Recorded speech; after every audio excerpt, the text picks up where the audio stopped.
going to be with a group called the Green Collective.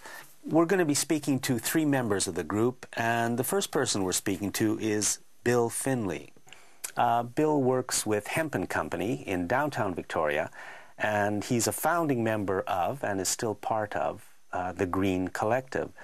Now, Bill, maybe you just want to say a few words about what the Green Collective is. Oh, I'd love to. Basically, we're a group of people who have gotten together to cooperatively advertise who we are. And we all have the environment as one of our issues in our businesses.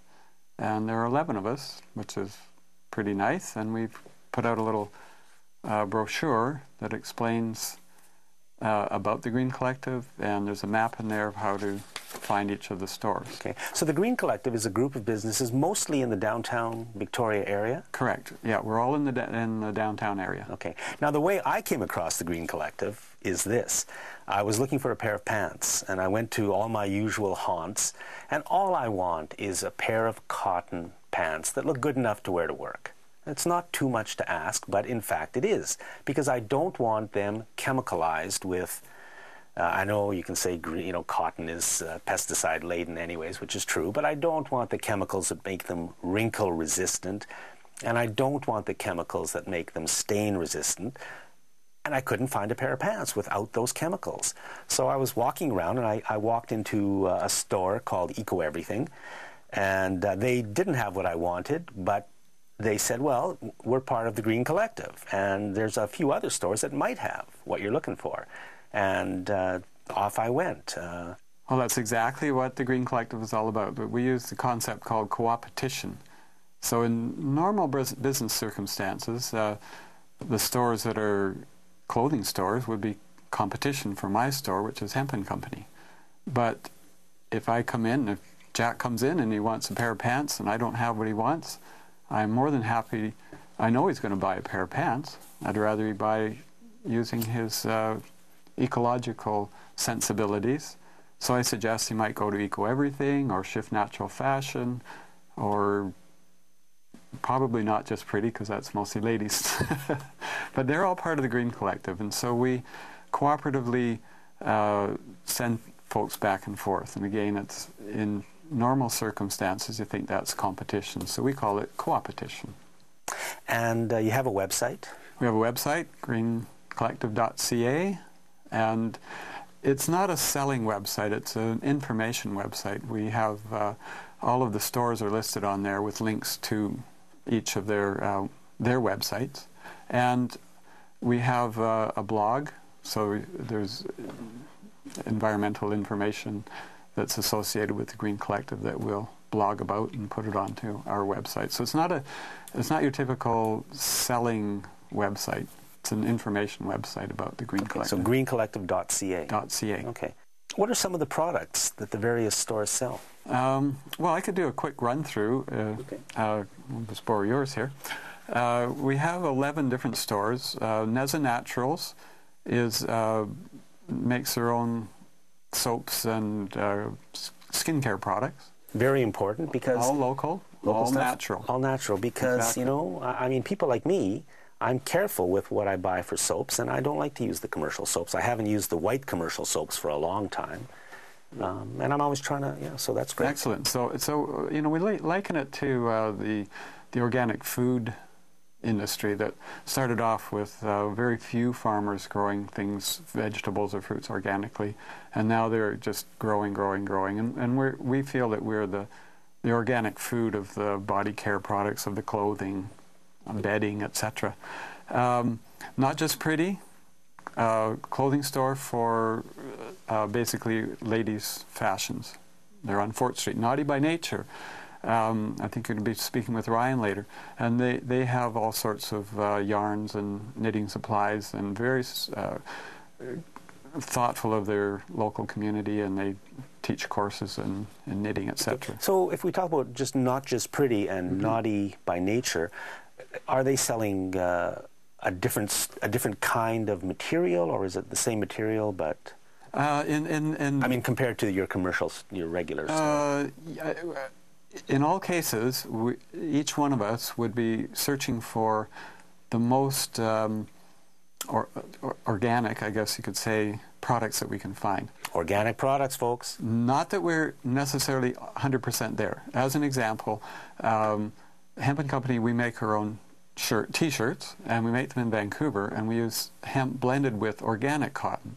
As you kind of alluded to, cotton itself uses a lot of chemicals, fertilizers, pesticides, etc. So cotton, although natural, is really chemicalized. So we try to search out fabrics that have the organic cotton blend. Hemp, lots of positives there because it doesn't need any chemicals to make it grow. It'll just grow. I think that's why they made it illegal. That's exactly. Yeah, there's a whole story there. We also have, similar to Neza Naturals in this sense, as for thinking body care products, the Hair Garden Salon on Upper Fort Street, and she uses only local and biologically correct shampoos, and she uses no chemical coloring if you're having your hair dyed. You notice that I've had mine done recently.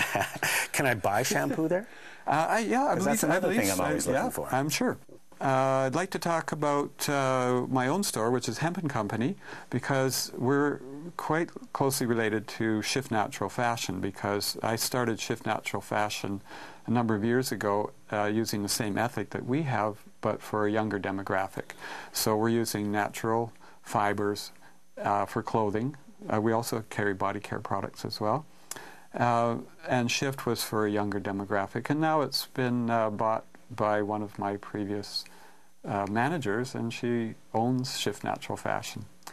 The Good Planet, they do bedding, lots of bedding and lots of baby things. So if you need organic cotton in your sheets for your mattresses, very high quality things of that nature.